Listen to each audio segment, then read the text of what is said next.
everyone, and welcome. Today we are talking skin and weight loss with world-renowned cosmetic and plastic surgeon, Dr. Sean Rice. How are you? I'm good. How are you? Not too bad. And yourself? I'm doing good. I'm excited for this conversation. I do want to let the audience know that we've been having some glitches all day. Hopefully you'll stick with us. We might be in and out, fingers crossed. Everything goes as planned. So let's get right into it. Dr. Rice, I know you've been on before, but let's maybe do a little introduction for some of our new members. Our groups are up at upwards of 26,000 people now. So we have some new members who might not know who you are. So maybe a bit of an introduction about how amazing you are. Well, I'll let my wife tell you that one. So I'm a plastic surgeon here in Toronto, and I'm just broadcasting today from our hammam spa. I'm the medical director here. So we're doing my fillers and stuff, and then we do surgery. Lots of things on the go these days. I love it. Okay, so let's get right into it. I know we've had this conversation before. We want to talk skin and what people can do about it when they lose weight with their skin and things like crepey skin and Sure. stretch marks and all that. But first, let's talk about skin in general. So outside of obviously on program, people are trying to be as healthy as possible, drinking water, eating healthy foods. What can people do to take care of their skin on a day-to-day basis, like just in general? What are your top tips for that? Yeah, skin is one of those things that nobody ever really thinks about. And when you really think about it, it's the biggest organ in your body, right? It's kind of the barrier between what happens in the outside world and what happens on the inside world. So, if there's a couple of things. One is sun avoidance, or certainly put on some good sunscreen. And the other one is smoking. Those are probably about the two biggest things that you can do to keep your skin looking well. Even in the winter months, like sunscreen in the winter? Yeah, people always assume that the winter months, we always think about it, maybe you put it on when I go on a holiday or something like that. But really, you can get a lot of rays from the sun that will bounce off snow and things like that, particularly if you're skiing, downhill, cross country kind of thing. So you should put on some good sunscreen even in the wintertime. Okay. Number one question outside of like loose skin, crepey skin. I was where was I looking in the mirror something the other day, and I'm starting to get some like those little lines and on my hands. Why do we get that? And what can we do? What can we do about it? Can we dry brush it off? Can we moisturize it off? What can we do?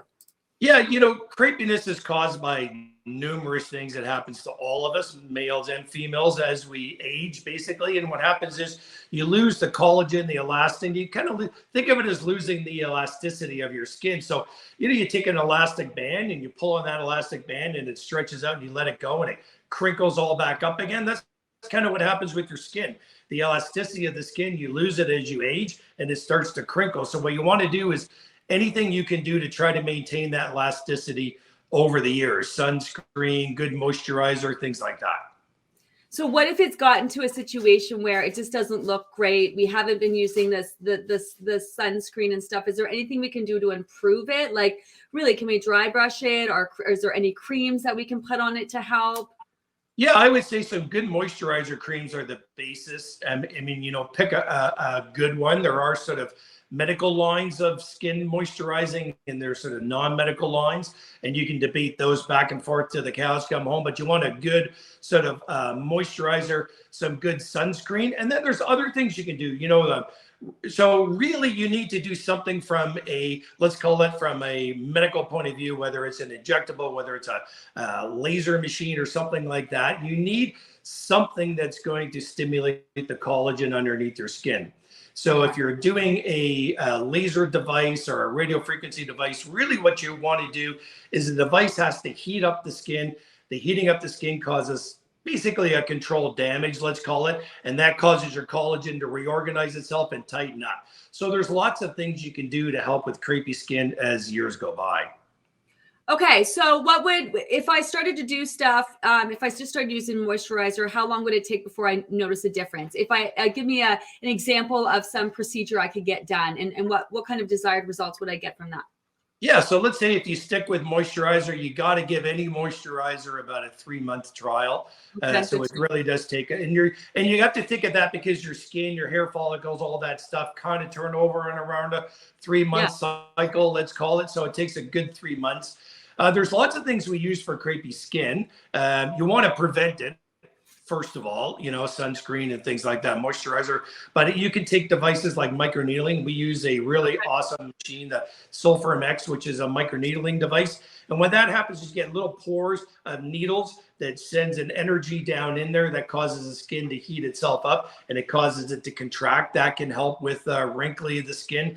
The other thing we do a lot of, it's basically off-label. We use Sculptra, which is a stimulant. It's a polylactic acid.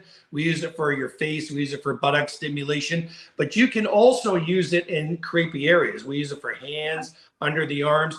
That little sort of patch, like women get it all the time if you're playing tennis and you're wearing shorts and they're just above your kneecap to where your shorts end. You get a bunch of crepey skin, and it drives people crazy. So we can use injections and stuff like that in that area. It'll never get rid of it, but it'll give you a significant improvement for it, for sure. Okay, and what about collagen? So collagen is great with prebiotic digestion. Collagen is that elastic stuff you're talking about that depletes as we get older. What collagen supplements? What do you think about those? Yeah, that's a great question, and over the years, I've tried to find some really good evidence to support it. And either way, does it make sense or does it not make sense? Yeah. I can't really find any good, solid evidence to tell you it works or that it doesn't work, right? Yeah. So it kind of makes some sense. You're eating collagen, but then it doesn't make sense to me in certain areas because your body enzymes are just going to digest all that, right? If it gets broken down into amino acids and stuff and it starts all over, it makes sense. But honestly, there's really no true evidence that I can find that would sway my opinion in either way. Okay, so just a little bit of everything that you're doing. What would the cost of these procedures you're talking about, microneedling? What would the cost be associated to that? Yeah, for the injectables like Sculptra, you're generally looking at about, depending on how much you need, maybe $800 a treatment. You need maybe 3 or 4 treatments. Microneedling is probably about half that. You may need 4 or 5 treatments. It really does come down to kind of an individual and what you need. Because what we want to do is we want to customize your treatment, at least here at Hammam, to you. So we may put microneedling and add something else to it as well. So prices vary a little bit, but they're generally reasonably priced. What about creams? Are like some body creams better than others? Like, and would you use on your body what you use on your face? Like, what's the difference there? And what would you consider a good one? The big debate has always been, do you go with a non-medical line, something you buy Shoppers Drug Mart, let's say, versus a medical line, something like we use here at Hammam. We use a lot of SkinCeuticals. That's what I use. Yeah, they're a great sort of medical line. Elastin is a newer line to North America. Fantastic skincare line. Really has a lot of medical research behind it.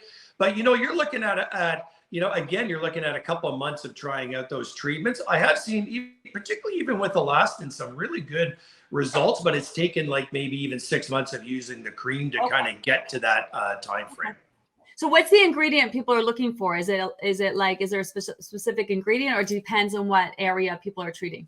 Yeah, I think it's really just going to depend on what area you're treating. Try not to get caught up too much in a lot of the sort of patented technologies. Okay. Although some of them like Elastin and SkinCeuticals have some patented technologies that enables the product to sort of penetrate the skin quite easily, and then you get all that product to where you want it. And I think that's really the difference between medical and non-medical skincare lines. Because I use the SkinCeuticals, the Cifrulic. I use the eye cream, which I'm giving away some for some of my favorite things. I do a big giveaway at the end of the program, so I'm including that. But can someone come to a Hammam Spa and just buy it off the shelf, or do they need a doctor prescription or something to get it?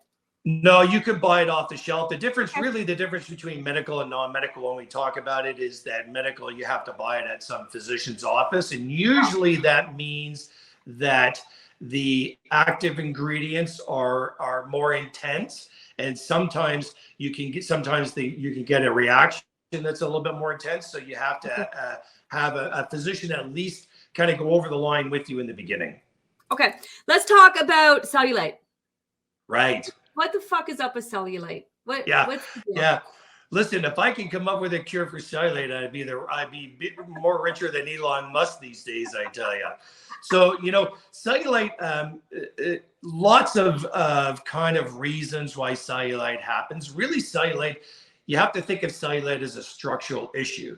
Everybody in the back of their mind thinks it's related to diet and exercise and stuff like that. Fat all blobby all over the place. Just yeah, exactly. Yeah. And really, it's not. So it's really related to three things. It's related to thin skin. So as we age, your skin gets thinner. It's related to these fibrous bands. So think of just use your hand as an example, right? So if I take the top part of my hand and I push it around, see how easy the skin moves? Really easy, right? If I take the palm of my hand, I push it around, I can't move the palm of my hand. And that means that there's lots of fibrous bands holding the palm of my hand down so that I can pick up objects versus holding the dorsum of my hand down, right? The top of my hand. So if you think of cellulite, usually happens on your outer thighs, on your buttock. That's where the skin is really tight, and it has to be tight. So when you sit down, you don't fall off a chair, right? So you get all these little fibrous bands that are pulling down thin skin and are trapping little globules of fat in between it. And that's really what cellulite is. Okay, what can we do about it? Can we use those rollers? Those rollers you put under your leg and you can roll it off. And what can we do? For sure. So there's kind of like there's the non-medical side of it, and then there's the medical side of it, right? So the non-medical side, using those rollers, things like that, what you're really doing is you're really just redistributing water. You're not really getting rid of your cellulite. What you're doing is you're forcing an inflammatory response by rolling your skin back and forth, and you're forcing fluid to come from one area to the other. It fills up those little balls, those little compartments, and then your cellulite goes away, but it's temporary. So it works great. Let's say you're going to, you want to go away to the Caribbean for a holiday. Roll your buttock, roll your skin ahead of time, roll it while you're there. It'll cut down a bit on your cellulite. Okay. And then you get into the surgical side of cellulite. So there's a couple of machines on the market, Cellulase, Sulfina. What they do is they break the little bands. So they're basically a laser, let's call it. Cellulase is what we call an Nd:YAG laser. So you put a laser under the skin. The heat of the laser thickens the skin. So that helps with one part of the cellulite. The laser breaks the bands underneath the skin, so the skin pops back up to the surface. And then the laser also melts little components of fat.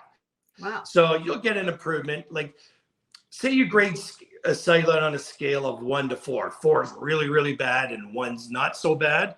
Yeah. If you're a 4, if you're a 1, generally those treatments don't give you much of a result because you can only move about one level. If you're a 3, you can look like a 2. If you're a 2, you can look like a 1. But if you're really bad or really not bad, you can't really affect that too much with your cellulite. Because when you're really bad, even a 25 or 30% improvement still looks bad anyways, right? So. Yeah.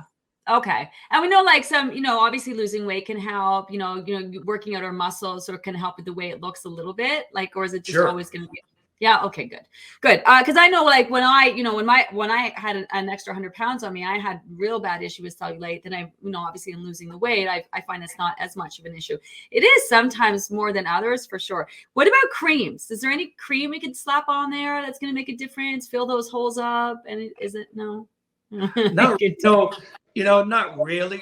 Again, the creams are just temporizing. You're not going to treat it. You're basically, with the creams, you're creating an inflammatory response. Caffeine, vitamin, green tea seems to be a popular one these days for cellulite. And really what it's doing is it's creating a bit of an inflammatory response under the skin. Oh, okay. The inflammatory response causes the skin to expand, and your cellulite doesn't look as bad. But again, they're fantastic treatments if you're going on a holiday or something and you just want a temporizing treatment for it. So what are any of these treatments that we're talking about? I know we're in 52 different countries, so it would depend on where people live, but are any of these treatments that we talk about or we're going to be talking about would be covered like through? No, I would say in Canada, not. Probably not in the United States either. I don't know about Europe, but I would say no, they would generally be considered a cosmetic out-of-pocket treatment. Okay. What about varicose veins? We have one of our program specialists, Sarah's lost over 100 pounds, and now she's dealing with varicose veins. Like, what are they from? Like, what can you do about them? Yeah, so varicose veins, wow, that's a big problem, and a big problem for a lot of people. Yeah. There's some controversy now in the research on varicose veins in regards to using compression socks or not, right? Oh, So certainly a lot of surgeons I work with, male and female, wear compression socks. I used to wear them all the time. You wear compression socks on your legs because you're standing all day long and you're standing up. And the theory with varicose veins is basically this. Inside your vein, there is a little sort of catch valves. And what they do is as the blood comes through your vein, it goes, think of it as a trap door. The trap door opens like this. okay. The blood comes up the inside, the trap door closes, and it prevents the fluid in your vein, the blood, from going backwards, right? So that it goes forward. Yeah. And what happens is as we age, as time goes by, for numerous reasons, these valves can get a little bit loose. So it's like that trap door doesn't close. And what happens is as all the fluid goes through, all that blood goes through, it starts to back come. And as it comes down, starts to fill up certain areas and expand the vein. And that's how you get varicose veins, right? So treatment-wise, the most common one, we certainly, in my old office, we used to have a vascular surgeon come in and do a procedure, what's called EVLT. So it's an endovein laser therapy. So they basically start at your knee. They put a little laser that goes up through the center of the vein up to your groin. And then they turn the laser on and that heats the vessel. And it basically is kind of like melting a straw. You're basically closing that blood vessel all the way down to the beginning again. And that's the sort of the definitive treatment of varicose veins. Okay. So where would someone, they start with their doctor on that? Would they come to someone like you on that? Yeah. I would say you need to start, vascular surgeon would be the most common person that does it. Start with your family doctor. They could probably get you a good referral to somebody. There are a lot of radiologists do it in certain countries because they're used to doing, under ultrasound guidance. So I would say a good vascular surgeon, a good radiologist would probably be your best bet. Okay. Let's get into skin and weight loss. So what can we do to prevent? I mean, with my program, you tend to lose it all lower because you're losing it in a healthy way. Obviously, you're eating healthy foods, drinking lots of water. Some people are taking collagen. They find it helps with hair and skin and nails and obviously prebiotic. Dry brushing. Do you believe in dry brushing? Like, is it, Yeah, I think you're basically exfoliating. So the one thing with dry brushing is, in my mind, the way I think about it is if you're exfoliating the sort of dead layer of the skin, it opens up the barrier to allow whatever creams and stuff you're putting on to penetrate deeper and work better. Okay. So when someone loses weight, I find like when someone loses weight on program, they wait about 3 months, their weight starts to settle after they're done. And, they tend to look a lot better. Their skin, they're settling into their body. So I tend to tell people to wait about at least 3 months after they're done losing weight, if not longer, depending on how much you've lost. What's your suggestion of how long someone will wait? Say they're exercising, they're doing the things until they decide to do something surgical with their skin. For sure. I think the best way, the best way to sort of tackle that is to start from the very beginning when you're losing weight. So make sure you do it in a proper way, proper diet and exercise, that you're losing in a controlled manner. You're not all of a sudden, oh my God, this month I lost 100 pounds, because keeping that off next to impossible, right? Yeah. You want to make sure that you keep, moisturize your skin. So you're preparing your skin as you go along that journey, let's call it. I always tell people you should wait probably about 6 months post, because, you never, very rare, I know from myself, right? If you put on 20 pounds, you lose 20 pounds, very rarely can you maintain that level of, you can certainly maintain it putting it on, but it's very hard to get, when you get down to a certain level, to maintain that level. Yeah, your weight's always fluctuating. Always even after people lose. Yeah, you're never going to sit at your lowest low because you're trying to see the lowest low when you're trying to get the lowest low. So you're always going to fluctuate a little bit. Yeah. So to figure out what your norm is that what you're suggesting? Yeah, I say figure out what your norm is. And then let's pick something like a tummy tuck, let's say, right? Yeah, let's do that. So let's say you're doing a tummy tuck and you need to lose 30 pounds, just as an example, right? So let's say you get down to, you've lost 20 pounds. In my mind, that's probably a good time to start looking at whether or not you want to do the surgery, for numerous reasons. Okay. Basically, if you lose another 10 pounds, your results are only going to look better. right? But if you put on, let's say you did it and your goal was to lose 30 pounds. I lost my 30 pounds. I got my tummy tuck done, but I put on another 10 pounds afterwards because I just realistically couldn't maintain that 30-pound weight loss. Then you've kind of lost a good chunk of the aesthetic side of doing your tummy tuck. So my theory is always wait till you know where you're in a range and do it when you're going to lose maybe a little bit more weight because your results will generally look a little bit better, as opposed to do it and then put on some weight afterwards. Yeah. So to our members, that would translate into put some time into maintenance, solidifying your weight, get used to what maintenance looks like and feels like to you, maintain that for a while before you start thinking about doing anything surgical. Okay. Love that. What can people do? You talked about a tummy tuck. What about what else? What about liposuction? People wouldn't do liposuction with loose skin though. Would be more to. Yeah. Oh my God, we could spend days just talking about tummy tucks. Let's talk about loose skin. Let's talk about skin first. Yeah. So think of it this way. Let's say you're thinking, do I want tummy tuck or do I want liposuction? Right. Yeah. So if you stand up and you stand in front of the mirror and just let your stomach go, right? Don't try to hold it in and look great in front of the mirror, right? Yeah. So stand up in front of the mirror, let your stomach go. If your stomach pops out a good distance, right? So that's either due to one of two things. It's due to internal fat. So you've got a bunch of fat around your intestines that only diet and exercise are ever going to get rid of. No surgery will ever get rid of that, right? Yeah. Or you've got a really loose abdominal muscle, let's say after a couple of children or something like that, and then it sort of pops out. It's the typical, you see it all the time with guys, the typical beer belly. Yeah. Right? Yeah. So you're standing up and it's like, oh my God, if I only had liposuction. But in reality, liposuction is not going to do anything. And even a tummy tuck won't do anything because all that fat is inside your intestine and only diet and exercise can enter your intestine and get rid of it. Right? So, so that's the first thing you need to determine. And then you basically, so with liposuction, so if I stand up and I let my stomach go and it all pumps out, then that's basically a tummy tuck because I have to tie those muscles back together. Okay. With liposuction, if you think of here's your abdominal wall, right? And below that is all intestine, so I can't touch that. Mm-hmm. And over here is my skin. So with liposuction, I can remove about 50% of the fat between that abdominal wall and my skin, right? Yeah. So if the muscle is, let's say you got a beer belly and you're way out like this, there's only that little tiny distance, then surgery is of no use. So if you've got some good distance there, liposuction will do pretty well. You can't remove everything with liposuction. If you try to, it gets all indented and it looks terrible. You have to leave some fat behind in order to get a nice contour. So really, it's a discussion. You know, those are kind of the general parameters of it, but it's a discussion you just have with your surgeon, which one would be better for you.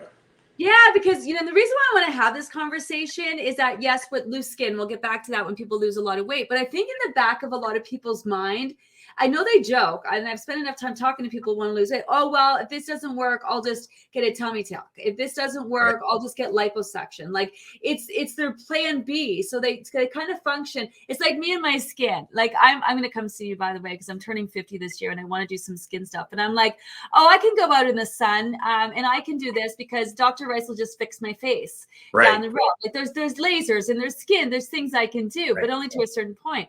So I think a lot of people have a plan, like their plan B is like, well, I'll just, get liposuction or tummy tuck. And that's why I want to have a real conversation about it. Yeah. So if that is you have, you're obviously, you have a better understanding of what's involved, but also, this is why you got to put that time into diet and exercise and do what you can now. It's a benefit too, right? I would imagine the healthier you are with any surgery you get, the better, right? Better results. Someone's a little healthier.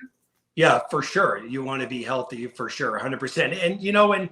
And, I would say every reputable surgeon that I know, if your goal is to, you come to somebody and it's like, listen, my goal is to lose. People are on this assumption, I get a tummy tuck, I'm going to lose like 20 pounds. Yeah. Like literally you can have I've removed like massive amounts of skin. Like we're talking like somebody who's lost 200 pounds and their abdomen is down to their knees. And that all still only weighs 10 or 20 pounds. Like, Mm. like you're not losing liposuction. You're not going to lose any weight with liposuction. You may lose a pound, a kilogram tops. Like think of fat floats, right? You could put 5 liters of fat in a bucket of water and it's all going to float. It's not going to sink. So it really doesn't weigh much, right? And your stomach is about the same, right? You're talking skin and fat. So you can't approach cosmetic surgery as a weight loss. It just doesn't work. Your weight loss has to be done, through diet and exercise and stuff like that. And then use your surgery as a contouring, let's call it, to get rid of all that extra. And sometimes you need surgery to get rid of, you lost 100 pounds and you have a big hanging stomach or flank or something, and you have to remove that in order to lose the next 100 pounds because all that skin just gets in the way. I totally understand that, but you can't do surgery as a weight loss. It just doesn't work. People's minds are just exploding right now. I know it. They're just like, right. Okay, let's talk about the loose skin. Let's talk about the loose skin because we do have people in this group who are losing hundreds of pounds. Sure. So you have loose skin. What would this be called? Skin removal? Is this a skin removal? Yeah, I mean, there's lots of things you can do for loose skin. And the problem when you talk about loose skin, it really does come down to how much loose skin there is. If you've got a lot of loose skin, then reality is none of those external type or internal machines are going to work. You're going to have to do surgery to get rid of it. But if you've got some loose skin, there's lots of things you can do to help with tightening up the skin. Okay. Like what? What can we do? So generally most of the things that tighten your skin, there's lots of things on the market. Radio frequency devices, sorry, I got the hiccups today. Radio frequency devices that are microneedling devices. There's internal Renuvion devices for tightening skin. So all those premises of tightening your skin really come down to heat, right? Yeah.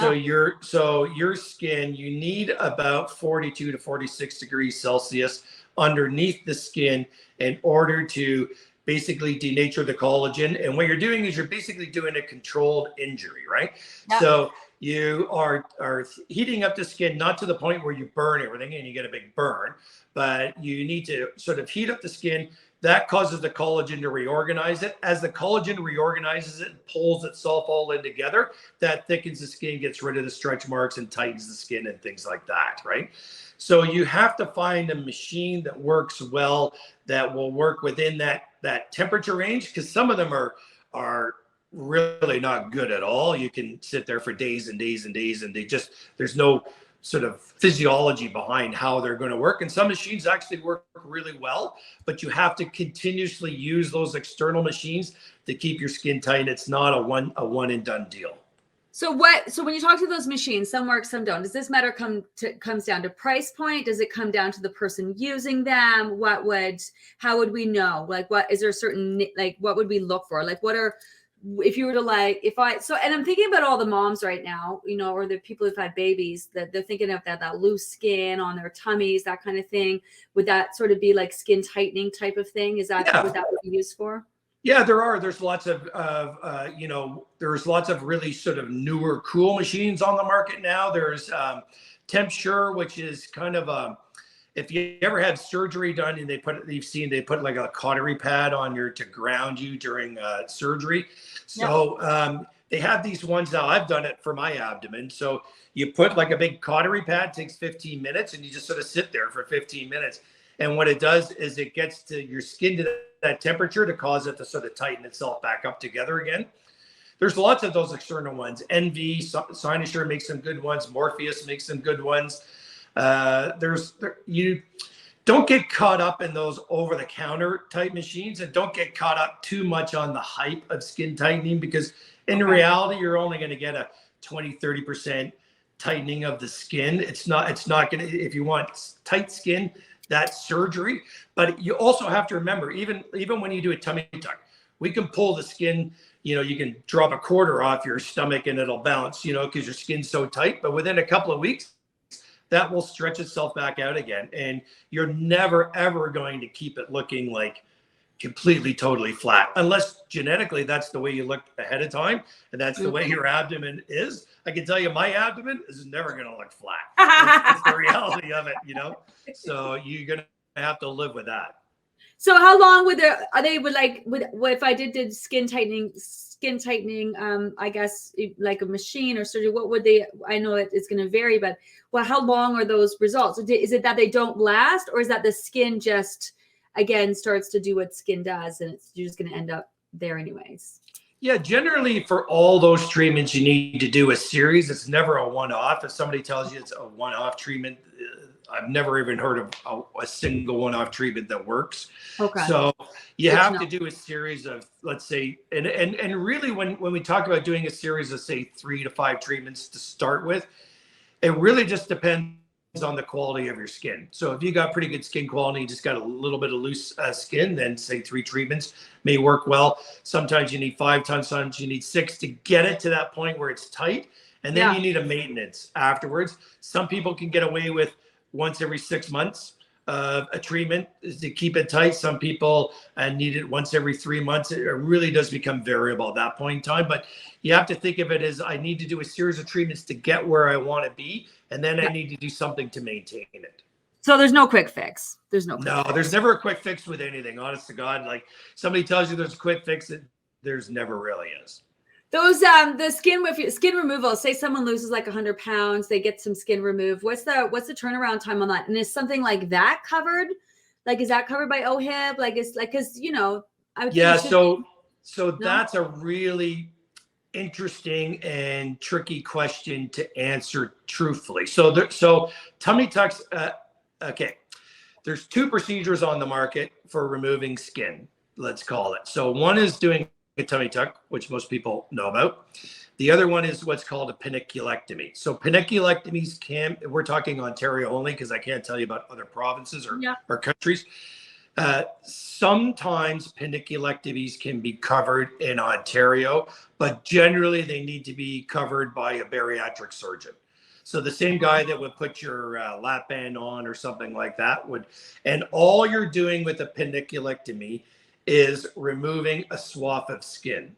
Mm-hmm. So let's say you've got a bunch of skin that hangs down below your belly button, and it covers your groin. Let's say you lost 100 pounds, you get a bunch of skin that comes down, covers your groin. There's very, very specific criteria of when OHIP in Ontario would cover removing that skin. But literally all they're doing, they're not tying muscle. It's nothing fancy. It's just a removal of skin, and that's generally done by a bariatric surgeon. The difference between that and a tummy tuck is, in a tummy tuck, you're generally removing all the skin from the belly button to the pubic hairline. You're taking the muscle and from your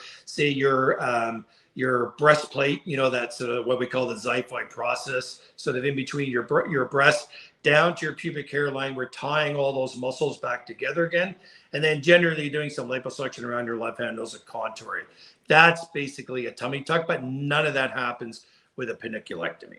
That's so interesting that you're talking about how it's usually, because usually someone would get bariatric surgery and they lose weight so quickly that the skin can't keep up. So that's where you're getting that excess skin. And then that's why your bariatric surgeon does that for you. Oh my God. Yeah. But that's you have to have a discussion with the specific surgeon not a lot of surgeons will do paniculectomies. You have to have a discussion with that surgeon and find out if your case is covered or not. Okay. What about fat melting? Like, is that the same as skin tightening, or is that, we see a lot of these cool sculpts, fat melting machines? Like, can we use that can we put that all over our body and melt our fat? Yeah, generally not. Sometimes, the companies sometimes you can get some, in reality, can you get some skin tightening? Sure you can, right? Yeah. But you're not getting a significant amount of it. There's really, the big players on the market would be something like, say, Cool Sculpting, Sculpture.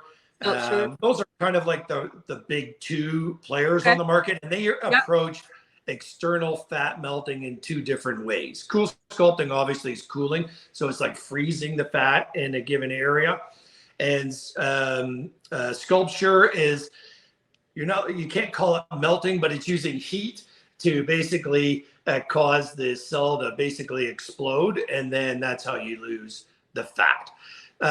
Generally, both of those machines, you can kind of lose the same amount, right? You're talking about a 25 to 30% reduction in the fat, only in the area that you apply the applicator to, right? And then, so that basically is over a 2 treatment time period. And sometimes you can lose up to 25, 30% of fat in those given areas. So if you've got, you know, like say let's say you're a guy like me and you just got some love handles that you're looking to get rid of, and you've those machines work well in kind of the areas where liposuction would work well. Let's say you go to the gym, you work out like a dog all the time, and you just can't get rid of, you know, whatever, your inner thigh, or you just can't get rid of your love handles, whatever. Sometimes those machines may be an option just to get rid of that small little area for you. Okay. Okay. What about I'm just thinking about scar tissue, because I know there's a lot of women who get like C-sections or who've had old school C-sections, you know, and they used to like, you know, just sure. Like that, the scar tissue on that, and then the fat kind of gets on top of that, and that's hard for them, even though they're losing the weight and they're doing all the thing. Why does that happen? And is there anything we can do about that? Yeah, for sure. So lots of things you can do with scar tissue. Everybody gets scar tissue. It's the way that your body heals, right? You can't have surgery without having a scar somewhere. As a plastic surgeon, you know, we try to hide the scars. We're not miracle workers. We can't prevent the scar from happening. What we try to do is we try to strategically pick an area to put that scar, so at least when somebody looks at you, it's hidden in a crease, it's hidden in a line, it's hidden somewhere, kind of a thing, right? Generally what happens after, when you heal, when you create surgery, whatever, you injure your skin, the body wants to form a bunch of collagen and things like that, right? So you can generally get, there's numerous types of scars, but the most common one that people get after, say, a tummy tuck is what we call a hypertrophic scar, and the other one is a keloid. Yeah. So keloids, people come in all the time. Oh my God, I had surgery done and I got a keloid. And I look at it and I go, you don't have a keloid. There's from a surgeon's point of view, there's a very, very distinct difference between a regular or hypertrophic scar and a keloid scar, right?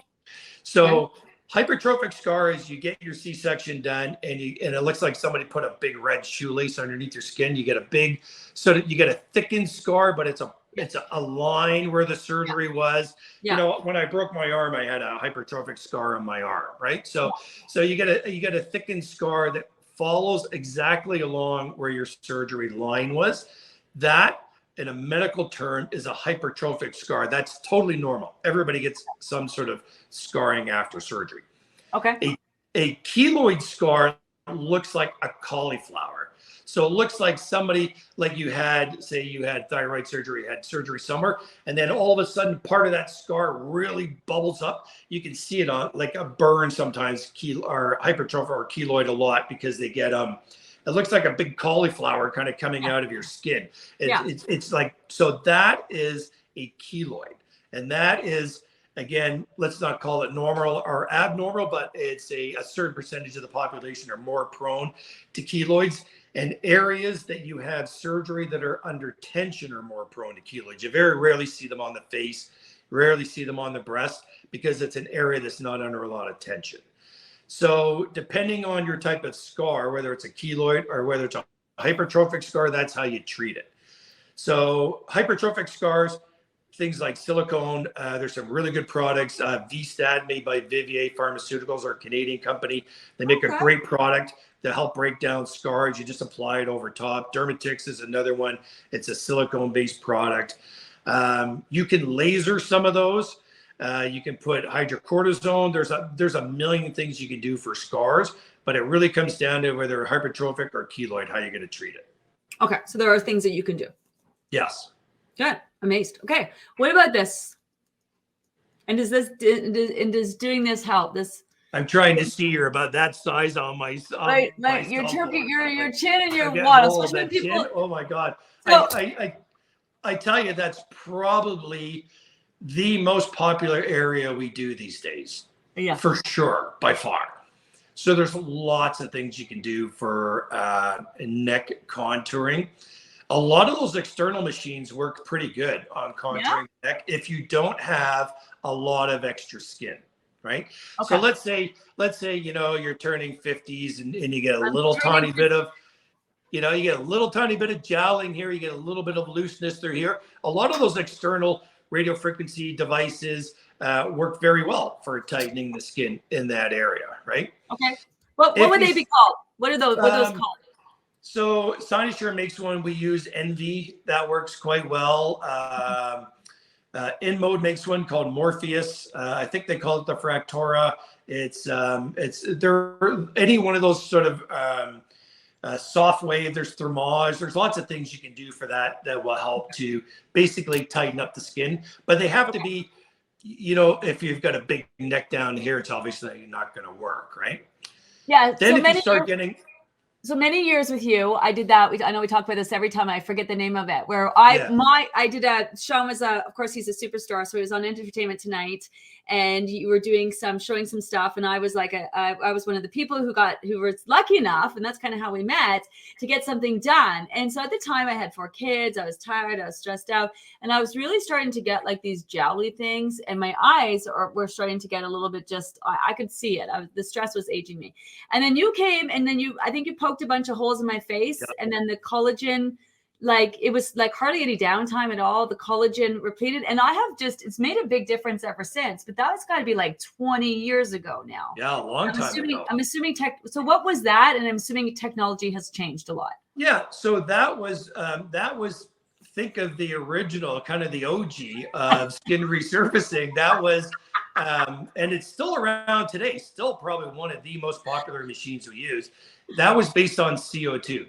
So that was CO2 resurfacing. So in the older days, you either had to have CO2 resurfacing, or you had chemicals put on, like cotton oil or one of those old sort of stuff to sort of pull off the top layer of the skin. Yeah. The downside, CO2 works amazing. The downside of the original CO2, it was what we call fully ablative. So if you think of it, you take a 1-inch waft of skin, and there's all these different layers on your skin. And you want it, like exfoliating, it's getting rid of the top layer so that the under layer can sort of regenerate and regrow and your skin looks great. Yeah. So with those machines, you're basically taking off the top layer of skin. For you, we used a fractionated machine, which basically is carbon dioxide, it's CO2. And what happens is it pokes 1,000,000 holes into the skin, leaves normal skin behind. The 1,000,000 holes that we poke in cause your skin to regenerate itself. And as it regenerates itself, it stimulates collagen, and that's where you get the benefit of the skin. The nice thing with CO2 is we can, as the surgeon that's working the machine, I can apply how deep I want the hole to go. I can apply how much energy I put into the hole. I can apply to how long I let that energy sit there. So all those things, in the back of my mind, I can put all those things together and give you an individual result. And that's what we did for you.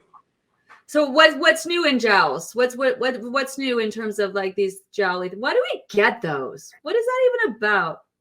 Yeah, so gels are really just, as we all age, your skin gets looser, and think of those fibrous bands that cause the cellulite, right? Those bands starts to stretch, and then everything just basically starts to fall. This time because we're frowning a lot, and we get miserable as we get older, and we're all stressed out, and we're all probably, yeah. My wife will tell you I'm certainly getting miserable as I get older, so for sure I'm gonna have to start doing it for myself.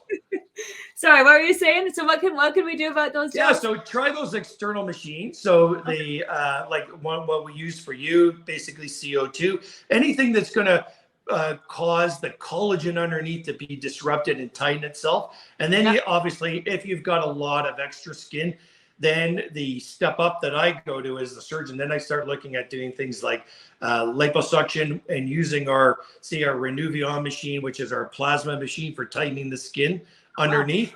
Those treatments you can do awake. You don't need to go sleep for them. They're like 45 minutes, an hour sort of treatment. And we make a little tiny, like a poke hole under each ear and a little poke hole under the chin. And then we basically do liposuction underneath your chin. And then we use a skin tightening machine. It's a plasma machine. And so it's like literally like a bolt of lightning.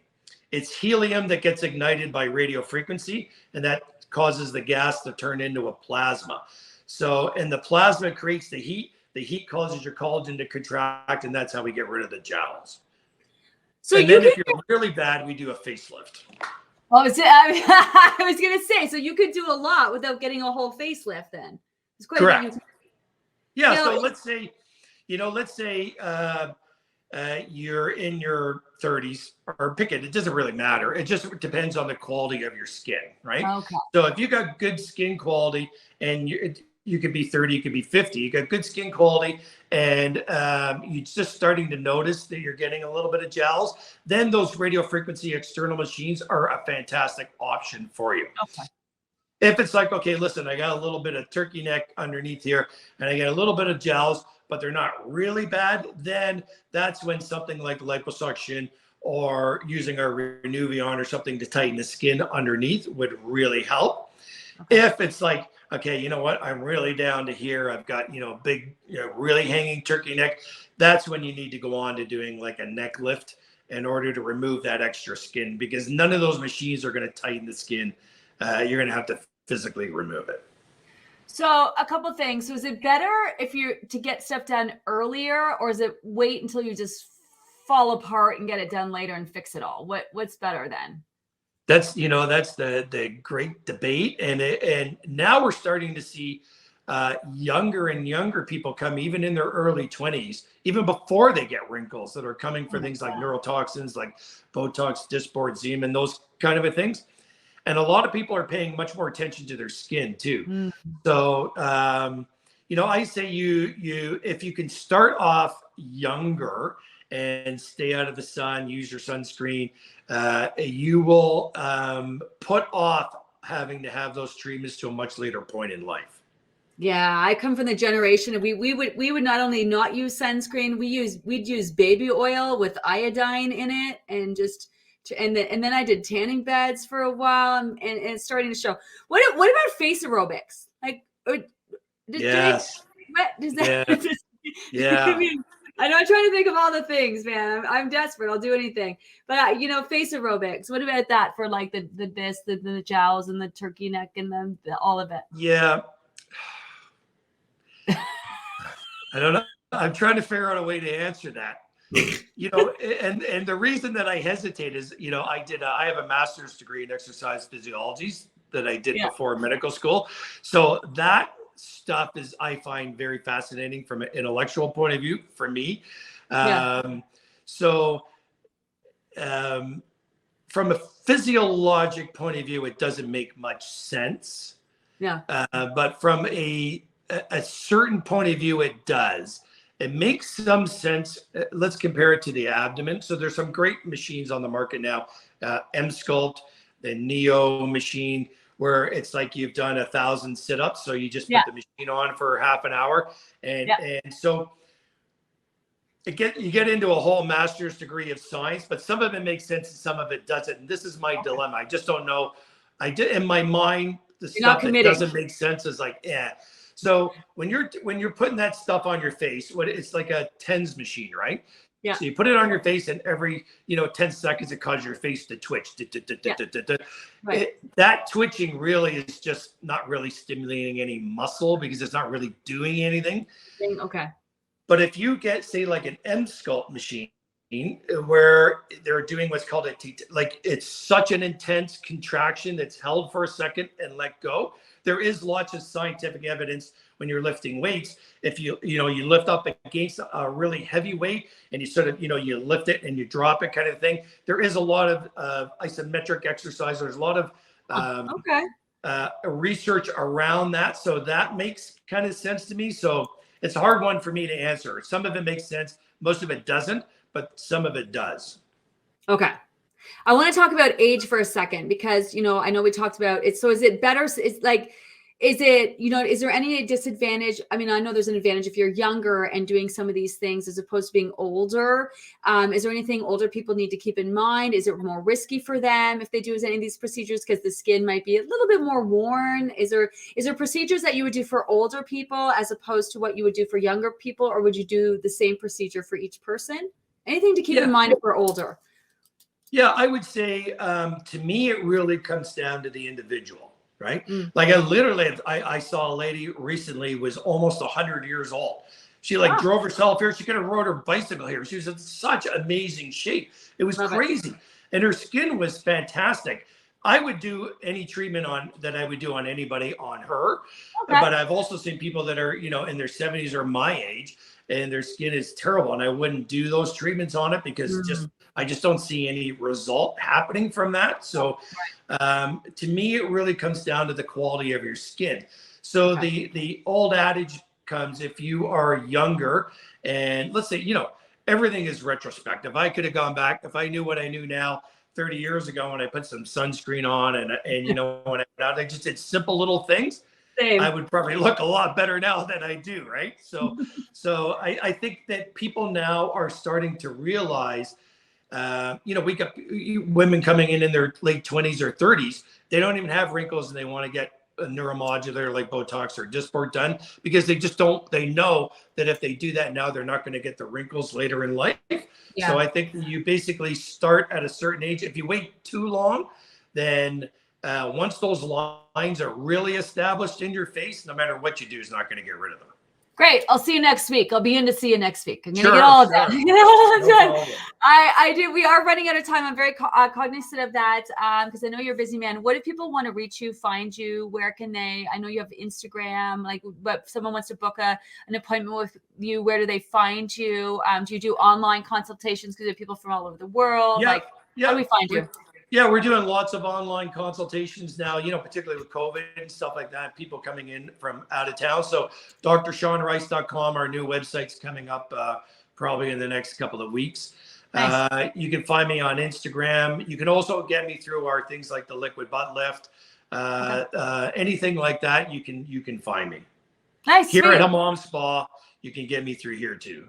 Yeah, well, I'm gonna come visit you. Thank you so much. I super appreciate the time that you take to break it out down. The reason why I love you and love having our guests because a lot of people don't have access to someone to ask these kinds of questions. You go to your doctor, but when it comes to your skin, it's a whole other thing. So I appreciate your time. I know you'll be back because you're never gonna leave me. You're gonna keep coming back, group after group after group, right? That's okay. I don't mind anytime. I got nowhere else to go. All right, Sean, thank you so much. Thanks everyone watching. Again, if you're looking for Sean, we'll put some contact details above on the post. If you're listening by way of podcast, you can find him on Instagram. What's your Instagram handle? Rice Cosmetic Surgery. There you go. All right. Thanks, Sean. Thanks everyone for joining us. Have an amazing day. Thank you.